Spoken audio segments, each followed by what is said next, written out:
वासुदेवाय। ॐ नमो भगवते वासुदेवाय। ॐ नमो भगवते वासुदेवाय। ॐ अज्ञानतिमिरान्धस्य ज्ञानाञ्जनशलाकया चक्षुरुन्मिलितं येन तस्मै श्रीगुरवे नमः। नमः ॐ विष्णुपादाय कृष्णप्रेष्ठाय भूतले श्रीमते भक्तिवेदान्त स्वामिन् इति नामिनि।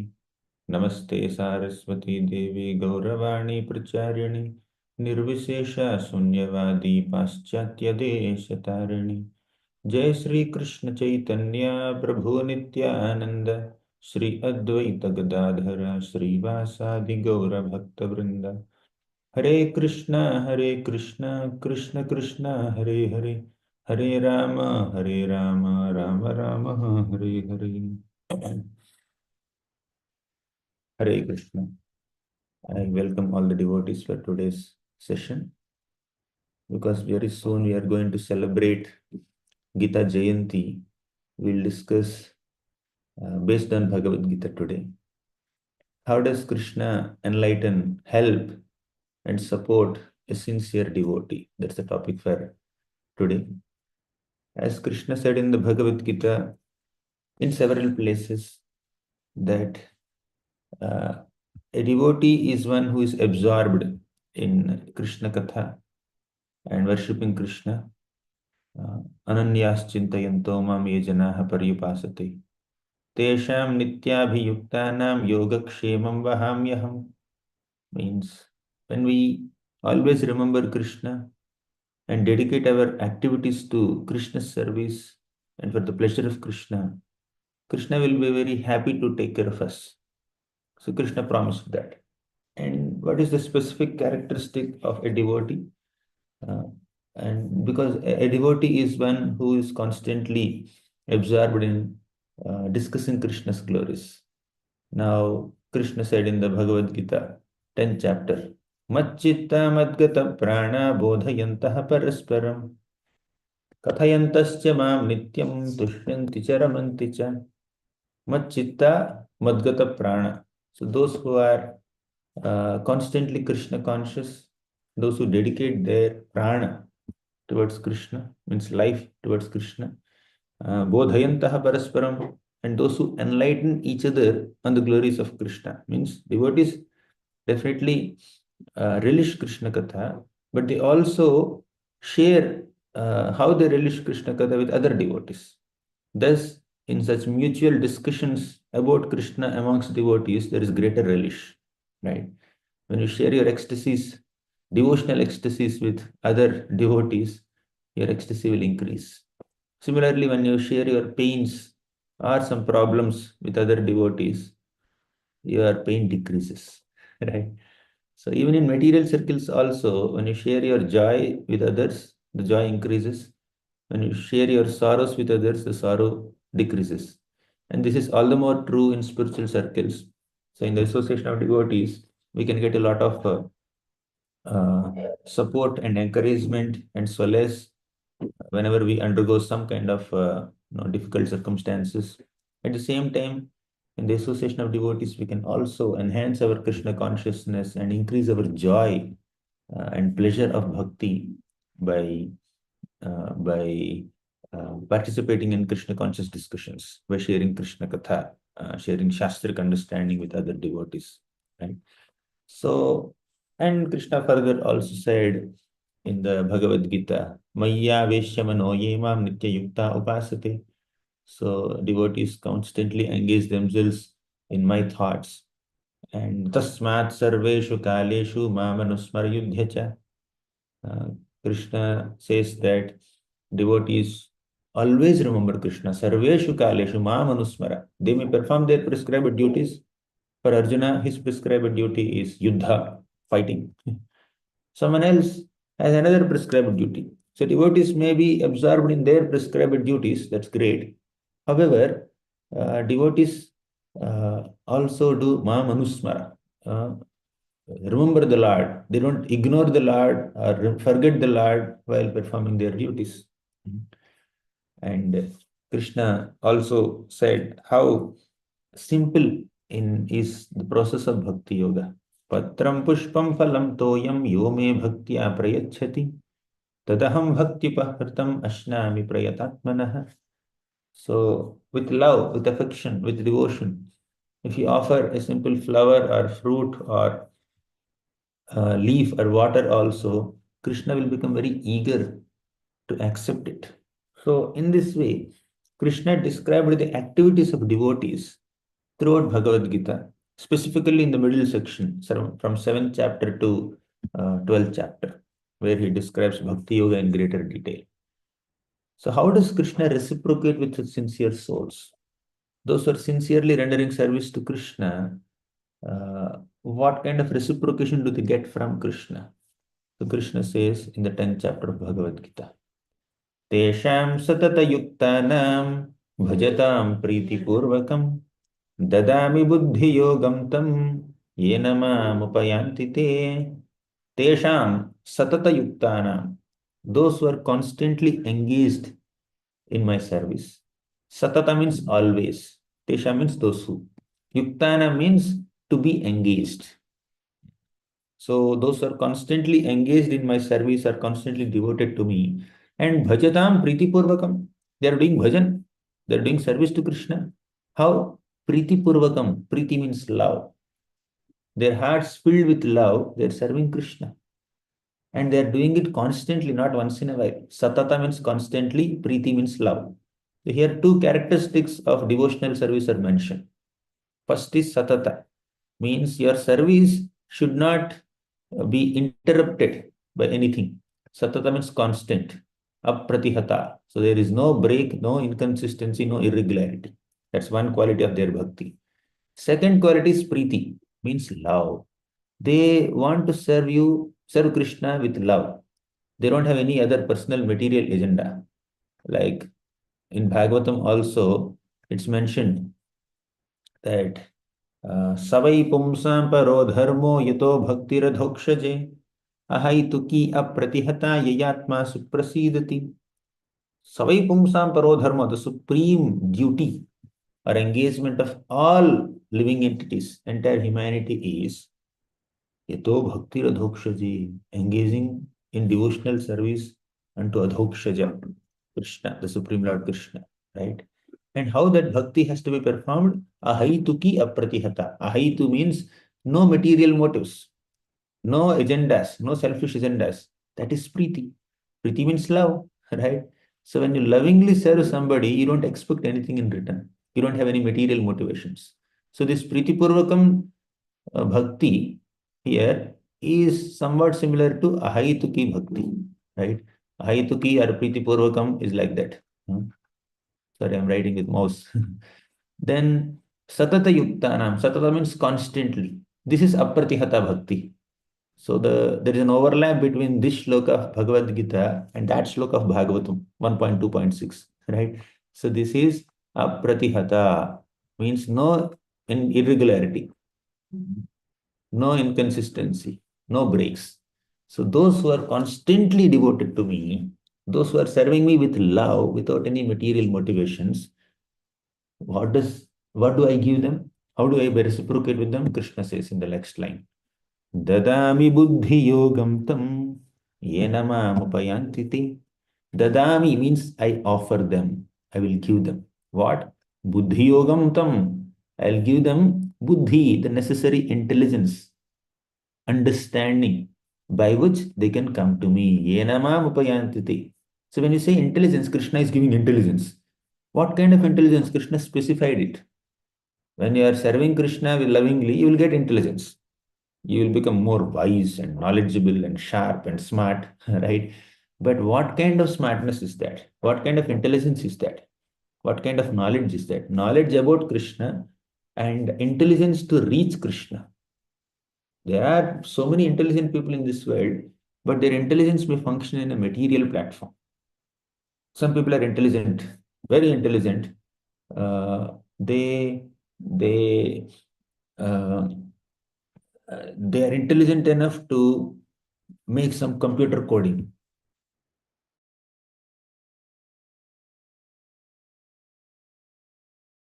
they're very intelligent enough to earn a lot of money through business. They're very, very intelligent enough to solve certain problems of life, right? They're very intelligent to invent some things, right? Discover many things, right? Like that, people have intelligence in this world. So many people are intelligent in so many ways. But here, Krishna is not speaking about material intelligence that makes people create things or solve problems in this world. Krishna is specifically speaking about that intelligence by which they can reach Krishna. Yena, by which Mam upayantite, by which they can come to me. Te means they, Mam means me, Krishna. Upayanti means they can come. So he will give that kind of intelligence by which they can reach Krishna. So please understand that you are intelligent, you are a devotee of Krishna. You are able to understand Krishna's pastimes nicely, Krishna's philosophy through Bhagavad Gita, Bhagavatam nicely. You are intelligent enough to do various services for Krishna. But sometimes devotees are little simple, are innocent. They may not be able to exhibit their intelligence in earning money, right? Or they may not be able to understand how some app in a phone works, or they may not be intelligent enough to use certain gadgets or solve certain material problems or understand the complicated network, how Wi-Fi works, this and that. They may not be intelligent in that way at all. That does not mean devotees are very naive or unintelligent, right? Some people even say that bhakti is meant for unintelligent people. Bhakti is meant for those who are not very wise. That's for sentimentalists. That's for emotional people. Gnana yoga is meant for intelligent people, wise people. They need to do philosophical inquiry, philosophical speculation, analysis. Uh, but the point is, devotees are intelligent enough to serve Krishna and thus reach Krishna. Their intelligence works in a very spiritual manner. It's directed towards Krishna's lotus feet. So just because you are chanting Hare Krishna, you are practicing bhakti, but you are unable to be smart or intelligent in certain areas of your life, you don't have to feel disappointed. Of course, you can gain some intelligence and knowledge in certain areas to earn your livelihood. To that degree, that material intelligence has its role to play in your life. But being materially smart has nothing to do with spiritual life, by the way, unless you utilize that material intelligence in Krishna's service. If you're utilizing your material intelligence to serve Krishna, it becomes spiritualized. Your material intelligence will become spiritualized. But you're just smart and intelligent on a material platform and not utilizing it for Krishna's service, then that intelligence can even trap you. It could be a shortcoming also. It could be a drawback also in your personality, right? So one should not feel disappointed that our devotees are not very smart in on the quote unquote practical field in the material world. If they have that extra smartness or intelligence, that's great. Fine. They are expert enough to utilize that in Krishna's service also. But the specific intelligence that Krishna is speaking about here is Dadami buddhi yogam tum yena mam upayantate. I will give them that intelligence that by which they can come to me. So, with that spiritualized intelligence coming from Krishna, a devotee will be able to successfully avoid all distractions. Sometimes the material intelligence will take us in different directions. You start exploring material energy so much. You start discovering so many material things. You will use your material intelligence in 100 different ways. That could be a distraction in your bhakti. Krishna says, I will give them that intelligence by which they can come to me. If your intelligence is not allowing you to come to Krishna, but it is only making you distract, go away from Krishna, what kind of intelligence is that? You don't need such intelligence, right? So that's why Krishna says it's a very focused intelligence, diverted intelligence towards Krishna. Hmm. Now let's discuss this sloka little more deeply, right? So Prabhupada says that Buddhi Yoga is when one uses one's Buddhi to take shelter of Krishna consciousness process. Then that is called real Buddhi Yoga. Buddhi Yoga. Buddhi is intelligence. Yoga means your attempt to connect with Krishna. If you're engaging your intelligence in connecting with Krishna with devotion, then that is the highest form of Buddhi Yoga. Okay. And that will help you get out of this material world. The focus is on Krishna. You have assigned your goal to reach Krishna. Ultimate goal is to attain Krishna Prema. Then you will be intelligent enough to avoid all distractions that come on your way. Kunti Maharani says, Shrinvanti Gayanti Granantyabhikshnasaha Smaranti Nandanti Tavehitam Janaha Tayeva Pashyantya Chirena Tavakam Bhava Pravaho Paramam Padambujam. Shrinvanti, devotees hear about Krishna. Gayanti, they sing the glories of Krishna. Grananti, absorb the whole process of culture and culture of Krishna consciousness. Smaranti, they remember Krishna. Nandanti tava ihitam janaha, means they will take great pleasure when other devotees are glorifying Krishna. Other devotees are serving Krishna. Nandanti tavehitam janaha. Such people will only be able to reach Krishna. Ta eva pashyanti achirena tavakam. They will effortlessly and soon reach Krishna and serve Krishna. So, Dhava Pravaho Uparamam Padambujam, they will cross over this ocean of material existence and they reach Krishna, right? So, and to sharpen that intelligence and to make our intelligence spiritual in nature, we need inspiration from Krishna, and Krishna acts in two ways. Krishna directs us and instructs us in two ways. One, as Paramatma from within, two, as spiritual master from outside. From inside, Krishna inspires us with that knowledge that gives us that Buddhi Yoga as Paramatma. And from outside, as a spiritual master, as Guru, Vaishnava Guru, standing in front of you, Krishna will instruct. So we need to see Guru or spiritual master as a representative of Krishna. Whatever Guru speaks is as good as whatever Krishna speaks. Krishna's words and Krishna's instructions and Krishna's expectations and Krishna's guidance is revealed through us, is communicated to us through a Guru, right? So Guru is Krishna's representative, and of course we have Super Soul, who is a direct replica of Krishna.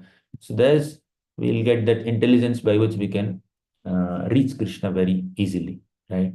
So use your intelligence not to scrutinize Krishna, but to surrender to Krishna. Sometimes people use their intelligence to scrutinizingly understand Krishna's activities.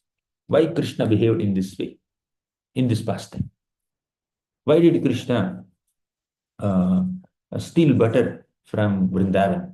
All the gopis of Vrindavan, they were making butter and Krishna is stealing butter. Why did Krishna do this? Or why did Krishna steal the garments of the gopis? Sometimes, why Krishna is wearing yellow cloth all the while? Why Krishna wears peacock feather? Why Krishna is blue? Some are innocent questions, but sometimes people also have little offensive or unnecessary questions, challenging questions. Their questions are not posed with an intention to understand Krishna's qualities. Their questions are posed with a intention to doubt Krishna's integrity. Sometimes it's like that.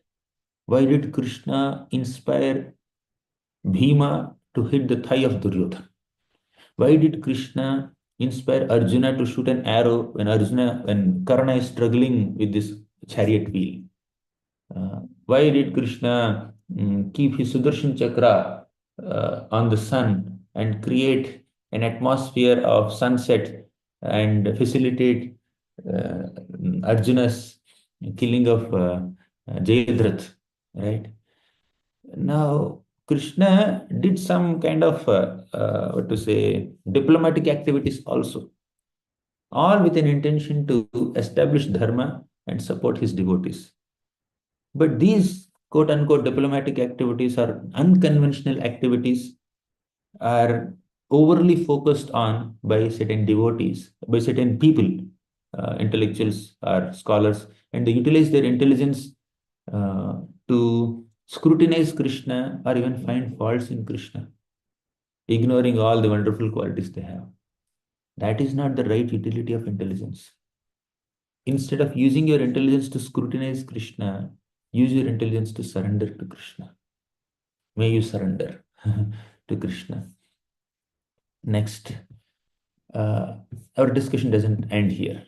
We have another shloka where Krishna reveals how he reciprocates with people who serve him and love him. Tesham evanukampartham aham ajnanajam tamah nashayamyatma bhavastho jnanadipena bhasvata. Tesham evanukampartham. You want to recite? You can recite. We need to recite the first shloka. तेषामेवानुकम्पार्थम् अहम् अज्ञानतमः नाशयाम्यात्मभावस्थो ज्ञानदीपेन भास्वता. हरे कृष्ण प्रभुजी दंडावत प्रणाम. तेषामेवानुकम्पार्थम् अहम् अज्ञानजं तमः नाशयामि आत्मभावस्थो ज्ञानदीपेन भास्वता. तेषामेवानुकम्पार्थम् अहम् अज्ञानजं तमः नशयामि आत्मभावस्थो ज्ञानदीपेन भास्वता. Great. Tesham eva anukampartham aham ajnanajam tamah. Krishna further says, Tesha means those people. Who are those people? Those Krishna described in the past shloka. In the last shloka, Krishna spoke about those devotees who are constantly Krishna conscious, right? How does he reciprocate? He will give them buddhi, intelligence. Now, he will further give more enlightenment to them that he reveals in this shloka. Tesham satata yuktanam. Both shlokas are beginning with Tesham word. Tesha means they. They means specifically devotees of Krishna. Tesham satata yuktanam. Again, Krishna mentioned this word satata. Satata means always, not once in a while. They're always engaged or absorbed in Krishna consciousness. Right? Tesham satata yuktanam. Oh, sorry, this is the same shloka. Let me go to second shloka. Tesham. What is that?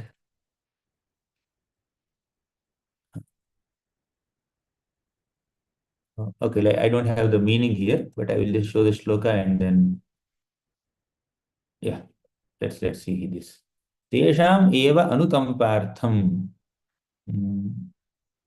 Yeah, Tesha means they. Eva means certainly. Anukampartham. Anukampa means compassion. For the purpose of showing them some special mercy and compassion.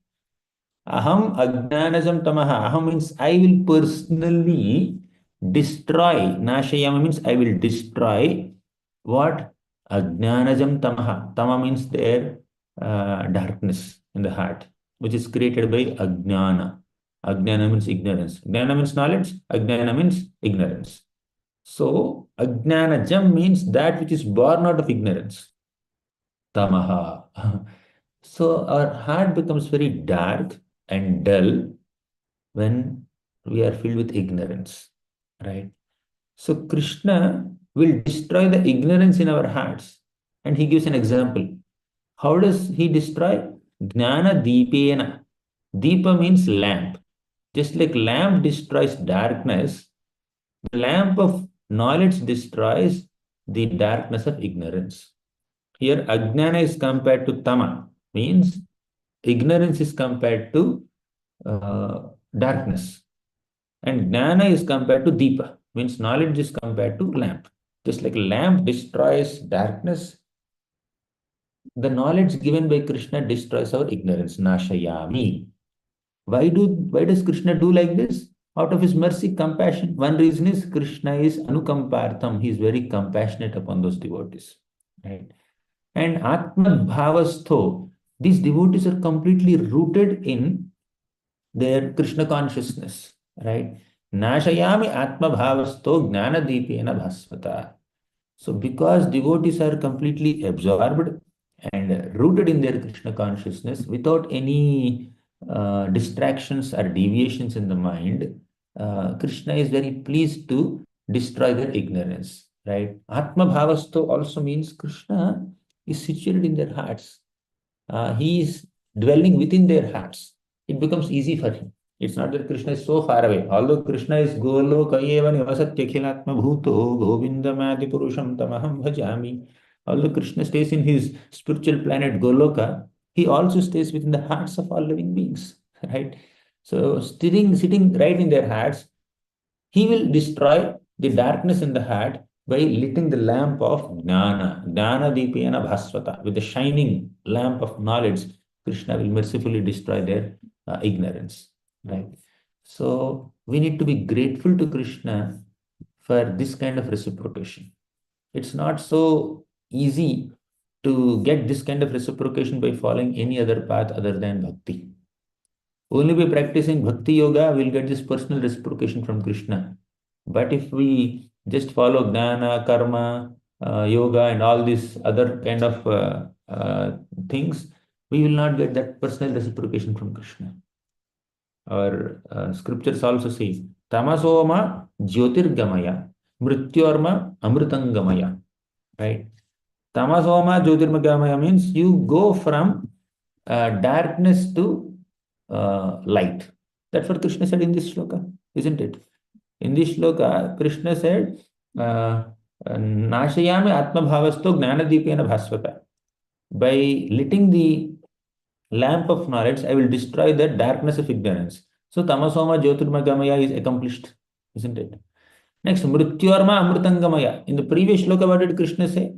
Tesham satata yuktana bhajatam pritipurvakam dadami buddhi yogam tam yena mam upayantati. I will give him the necessary intelligence by which they come to me. Going to Krishna means what? Going beyond the cycle of birth and death. No more birth, no more death. That's what going to Krishna means. So that means you're going from immortality to immortality. Mrityu means mortality, means a person who is subject to death is called Martya. From Mrityorma, you will go to Amritangamaya. Amrita means no death. So from a situation of being destined to die, you will go to a situation where you become immortal without any death. Tamasoma Jyotirgamaya Mrityorma Amritangamaya. So next, illuminating our hearts with the light of spiritual knowledge, Krishna relieves us from the darkness of ignorance. Similarly, Bhagavatam, which is another form, book form of Krishna, also destroys the nescience, destroys the darkness by lighting the knowledge of Krishna consciousness. Adhyatma deepamatitirushatam tamondham samsarinam karunayaha purana guhyam tam vyasa sunumupayami gurum muninam. You know this shloka, right? This shloka is about Sukadeva Goswami. Here, Sutta Goswami glorifies Sukadeva Goswami like this. Yahasvanubhavamakila shruti saravekam adhyatma deepamatitirushatam tamondham. Sukadeva Goswami has personally assimilated and absorbed the essence of all scriptures in the form of Srimad Bhagavatam. Akhila shruti saramekam swa anubhavam. He assimilated the essence of all scriptures in the form of Bhagavatam, and he is mercifully enlightening the conditioned souls in that knowledge of Bhagavatam. Right? So, and what is the speciality of Bhagavatam? That shloka describes Bhagavatam as Adhyatma Deepam, a spiritual lamp, a shining spiritual lamp that destroys the ignorance of our hearts completely. Right? So, now destruction of ignorance or bestowal of knowledge happens in two ways. When you have bhakti, you'll be bestowed with two things, jnana and vairagya. So not just giving knowledge, a result of that knowledge is detachment. When you have knowledge about spirit, you will be detached from matter.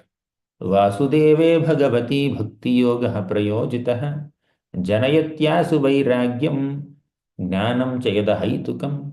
In this one shloka, we will find these three keywords, bhakti, jnana, vairagya.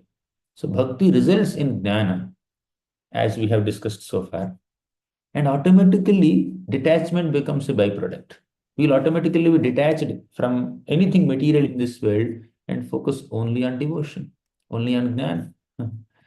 So, and Krishna reveals this knowledge to us to the degree our consciousness is pure.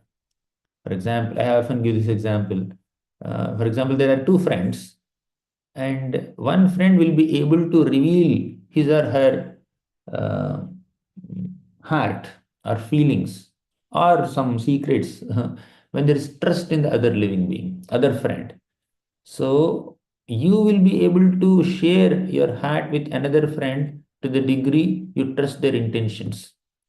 Similarly, not only that, when there is frequency of interaction, you are meeting your friend today, and after 2 years only you'll meet their friend. There's nothing much to share. If you're meeting the friends on a daily basis or on a regular basis, then you have some subject matter to share. Otherwise, you meet once in 2 years or 3 years, you'll just catch up in 2 minutes, 3 minutes, and then done, matter closed. So regularly you should be in touch with your close friends, and also you should have pure intentions. Then they will be able to reveal their hearts to you. Similarly, if you are regularly in touch with Krishna through our Sravanam and Kirtanam, similarly, if we have pure intentions in connecting with Krishna, important points. Regularly being in touch with Krishna means Tesham Satata Yuktanam. Right? Satata Yuktana means constantly engaged in devotional service. And having pure intentions in our connection with Krishna. Some people just go and break a coconut in front of Krishna and they want so much material opulence and success or fall off their enemies. So many materialistic ambitions people have when they approach Krishna. But that is not the recommended or ideal approach towards Krishna. There should be purity of intention. And that purity of intention is bhajatam priti purvakam priti. So priti and satata, two keywords. Satata means constant engagement in bhakti. Priti means loving engagement in bhakti. Right? So when the intention is pure, when the interaction is regular and consistent, then Krishna will reveal all knowledge to you. Right? So bhakti, jnana, or knowledge of bhakti or spiritual knowledge is not a product of research. It's a product of revelation. Research means you try to do some research and try to acquire knowledge with your own efforts. Revelation means Krishna will reveal it to you. Krishna said already, Dadami buddhi yogam tam yena mamupayantati. Anukampartha, out of his anukampa, out of his deep compassion upon those devotees, Krishna will reveal that knowledge. Yes, I will reveal it to you. You don't have to acquire that knowledge. Research means knowledge that is acquired. Revelation means knowledge that is bestowed. Right? Krishna will bestow that knowledge upon us. He will enlighten us personally. So, from within, and also in the form of Guru. Please understand that devotion leads to dynamic intelligence. It's not static intelligence. Dynamic intelligence means depending on your intentions, depending on your absorption in the process of bhakti, your intelligence will become expanded or contracted. For example, you are serving nicely, you are pleasing Vaishnavas with your wonderful attitude and behavior and conduct and service. Their blessings will increase your spiritual intelligence. You will be able to make wonderful decisions. But sometimes you offend devotees, you displease devotees, they become upset with you. Then our intelligence will not function properly. We'll make very silly decisions, right? So this spiritual intelligence will be expanded or contracted in accordance with our attitude, with our mood, with our service, with our overall demeanor.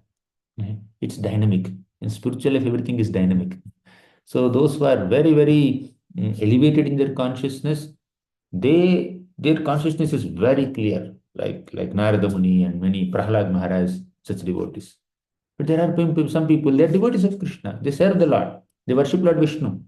But they make some offenses, like Daksha did some offenses towards Lord Shiva. And his intelligence became totally deranged. He conducted a great sacrifice and he failed to even invite Lord Shiva. Only people who have poor intelligence will fail to invite Lord Shiva for their sacrifice in those days.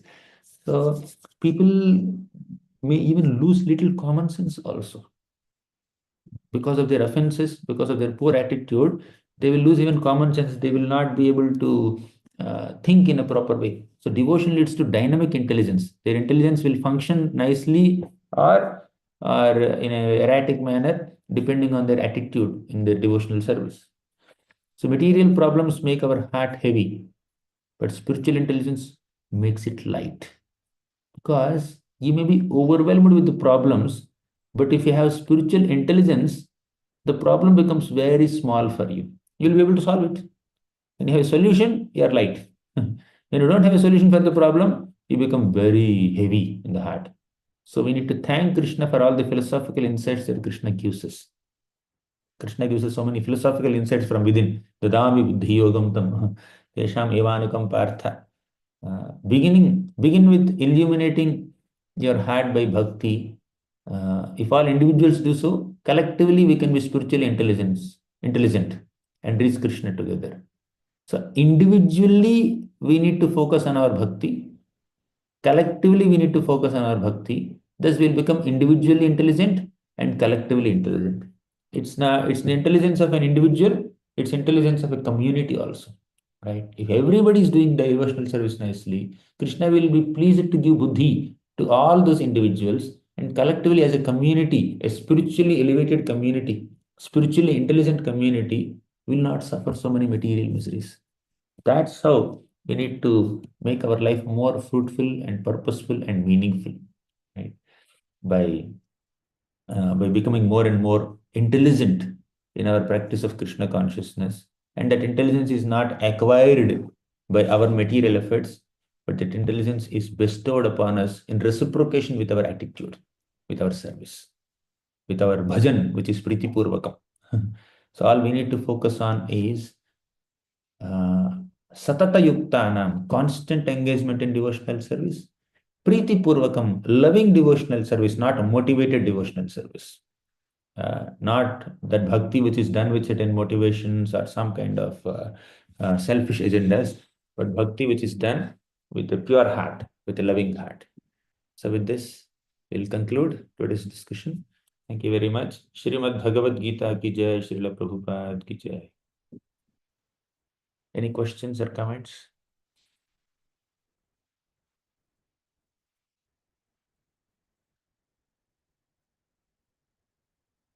You can unmute yourself, Mataji, Kalpana Mataji.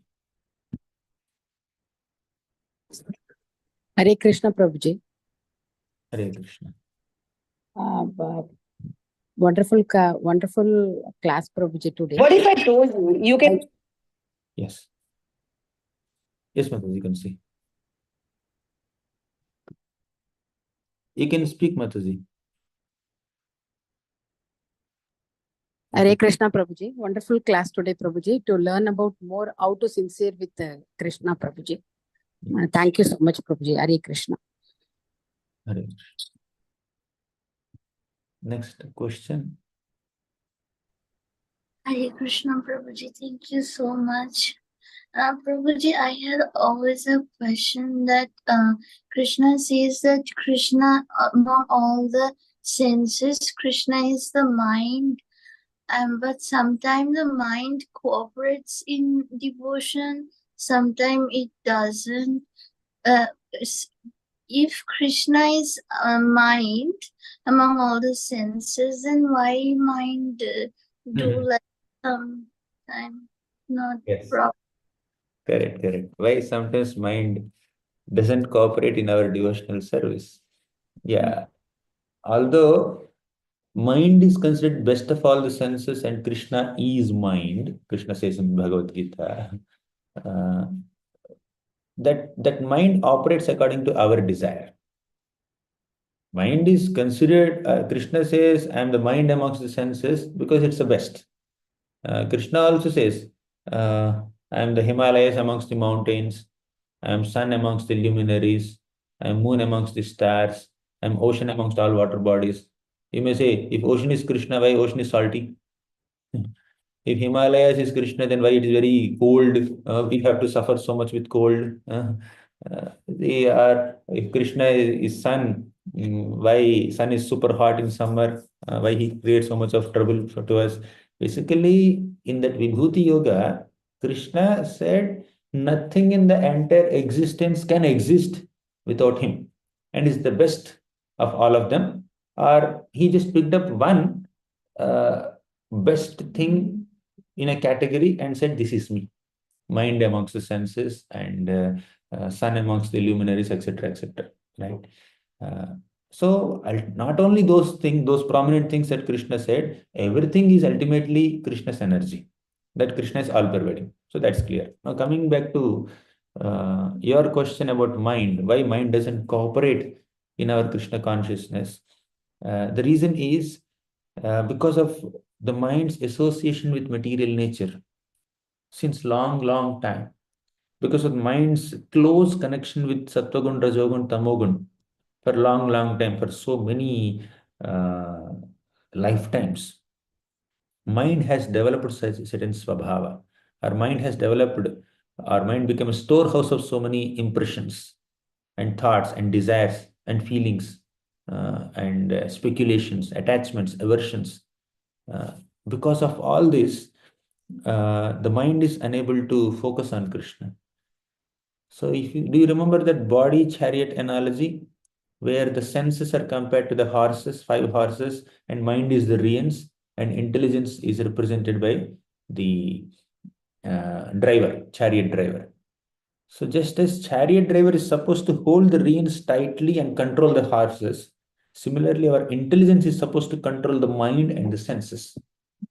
So, how do we control this mind which is not coming towards Krishna, which is getting distracted away from Krishna? By sharpening the intelligence. So, when we make our intelligence spiritual, when we perform bhakti, dadami buddhi yogam tam mayanamamapayantate, Krishna will sharpen our intelligence, and that with that sharpened and spiritualized intelligence, one will be able to control the mind and regulate the mind's activities. Right? Any other question? There's a question in the chat box. If you try to introduce spirituality in my 5-year kid, but school timing 7 a.m. to 4:30 p.m. and again 5 to 7 p.m. karate. How do you introduce Krishna consciousness in the kid? Okay, there are other timings where the kids are not going to classes and school. That's where you can just train them.